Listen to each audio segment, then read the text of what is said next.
بدأت الدراسة عن بعد، والكثير ناوي يشتري لابتوب للدراسة، واحنا جينا نقترح عليكم أفضل الخيارات بالمقارنة بالسعر. نبدأها بالمعالج.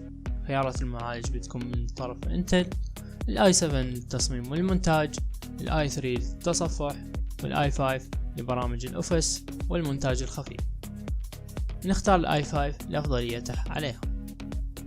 معالج رسوميات مدمج في المعالج ومنفصل من شركتي AMD وانفيديا. بنختار الكارت المدمج لتقليل التكلفة.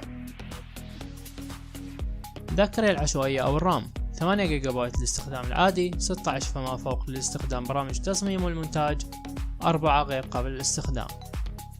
نختار 8 رام للاستخدام العادي. ذاكرة التخزين SSD و HDD. نختار ال SSD لسرعته وأفضليته على ال HDD بنواحي كثيرة.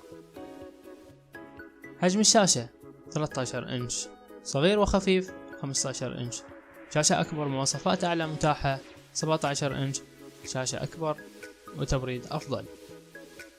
في الأخير هذه ملخص خياراتنا لأفضل لابتوب مقارنة بالسعر.